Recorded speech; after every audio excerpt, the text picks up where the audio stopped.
distinguished ministerial colleague, Education Minister Dharmendra Pradhan ji,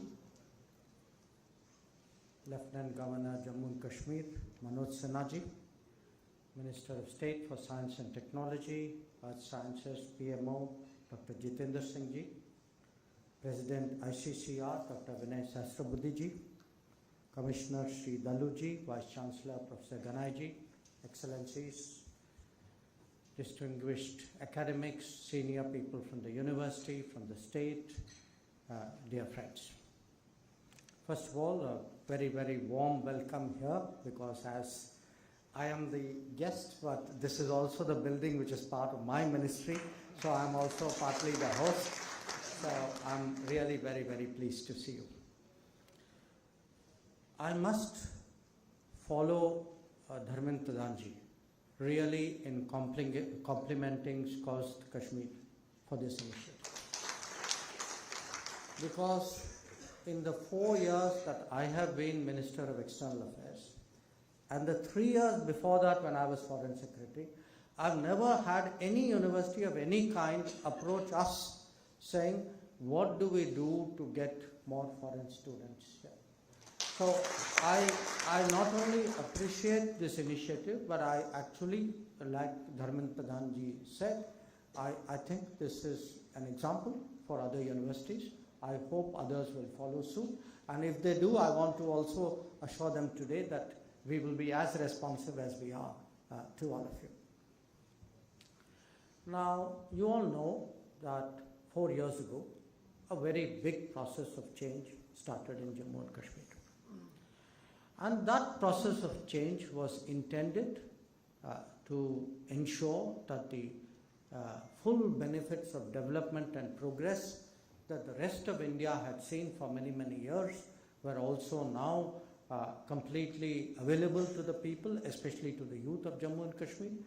And that in that sense, their being in the national mainstream was extremely important. But it wasn't just that. It was also by doing so, they would connect up with what the rest of India was connecting up, which was also to be part of the international mainstream. That what we saw with many other states and many other universities in other states, which was more international students being there and more of our students going out, it is something that we obviously would like to see in Jammu and Kashmir as well. And for me, this is not just an education event. It is not just an event of what do we do in the state of Jammu and Kashmir.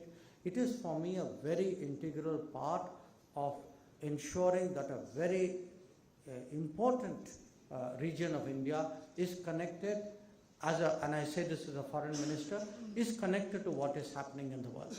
So this occasion is something which is for me of exceptional importance. Now you all know why education is important. Education is important because perhaps more than any other way, it is the path of mobility, it is the path of progress. You know, there are many of us, and I count myself, people who through education actually have come up in life. Now, education is not just a quest for knowledge. It is also a way, a pathway of awareness, and again, in a globalized world, it is absolutely essential that the young people of India are fully aware of what is happening in the world, and there is no better way of knowing what is happening in the world than to have international students among you. It's obviously many years since I was a student. But I can tell you, I still remember at that time, there were very few international students in the universities. But I can still remember every one of the international students who studied with me. And somewhere, you know, they connected us up. You know, I'm now talking of the period when I was in JNU. There was a student in my time from Japan. Many, many years later, I went to Japan. And there were things that student had, you know, left in my memory in the interactions we had. And suddenly a lot of what he said came back to me. It came back to me as a way of connecting up with a place where I had just gone in with very little prior knowledge. So I see the purpose of getting more international students in our educational institutions as something hugely important, and I want to say again in this forum with the Education Minister present that we see this as a partnership between the Education Ministry and the Ministry of External Affairs, and it's our shared responsibility to ensure that this aspect of the new education policy succeeds fully. Now, where are we today? I would say, roughly speaking, for the last few years, we've had about, give or take, 25,000 international students in India. That's a very small number. It's a small number that does not do justice to our institutions, and it doesn't do justice to the world. We have today the ability to scale this up. We actually have an obligation to scale it up. And I say this because when I look at what we are doing with the world in other fields, India today has projects done or under delivery in 78 countries of the world. In 78 countries of the world, just think it's almost more than maybe 40% of the countries of the world. So if our relationships are so extensive, if our investments are so deep, if our networking is so good, we need to see that translated into a greater flow of international students to India. And that is why I'm particularly pleased today to see representatives of the diplomatic corps here today. And I would like to tell them that, you know, part of our relationship building is also how do we grow the number of students, because students at the end of the day are the best investments that anybody can make. They, you know, the difference that they can make. You know, we have seen students, there are today people, I just came from Fiji, you know.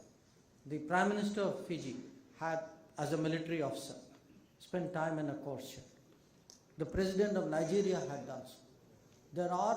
There are many places where I have seen people who have availed of our technical courses, of our professional courses, who have come here for some kind of training.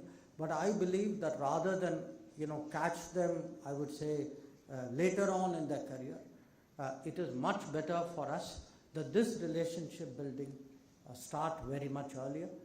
And I would certainly hope that we can find ways by which this outlook of ours, Vasudhaiva Kutumbakam, it is also expressed in the field of education.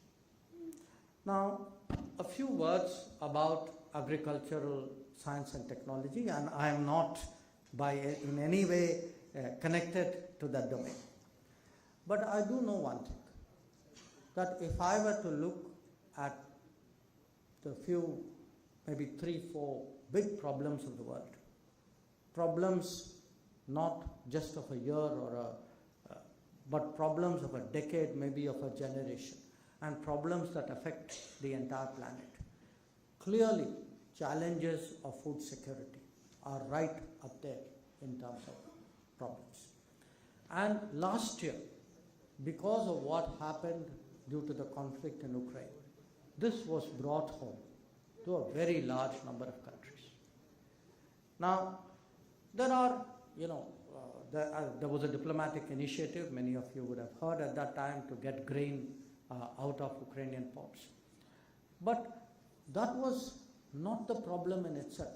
It was actually one aspect of a much bigger problem, and the much bigger problem is that if you look at what is actually required for decent nutrition in the world, global food production is well short of that, and we have to think of this very differently, very imaginatively, and that is why I would say Prime Minister's initiative that we celebrate, we mark, we implement 2023 as the International Year of Millets.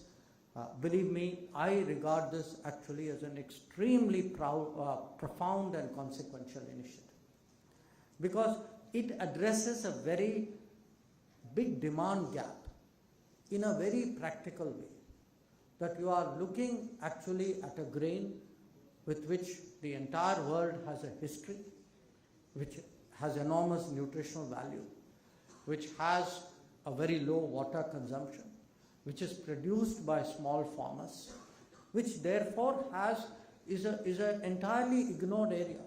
I mean, in this country today, for every kilogram of wheat we produce, 5 kilograms of wheat we produce less than 1 kilogram of millet. Surely we ourselves have scope to grow. But the Prime Minister is not just thinking about our country. He actually has a global perspective. And among the many messages which are going to come out of the G20, one of them is that please look at millets as a sustainable, expandable additionality to global food grain production and therefore for global food security. And we can only do this at a global level if we are actually connected globally. And nobody will connect us more globally than graduates of an agricultural educational system who through their networking will take idea from here and take it somewhere else. Because the reality is a very large part of the world has a history of growing millets. It is just that as with the coming of wheat, many of us, them and us, we have actually lowered our production target here. The second, of course, is food processing. Again, food processing is an area where India itself is making rapid strides. We are also making strides as a exporter of food grains, of horticultural products, of agricultural products.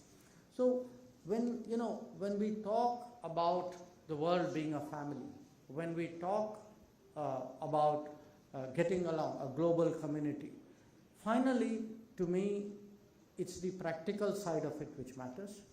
Today's function for me has two facets to that practicality. It is one facet is the educational vehicle which will build international cooperation. And the other facet is the agricultural science and technology, because it addresses a very, very important global need in a very, very effective way. So this brings both of them together, and it not only brings both of them together, it brings both of them together in a way in which it highlights a capability of an institution in Jammu and Kashmir. So I end once again by really today expressing my very deep appreciation that we have the opportunity of hosting you in this function at your initiative, and I hope to see many, many more of them in the coming days. Thank you.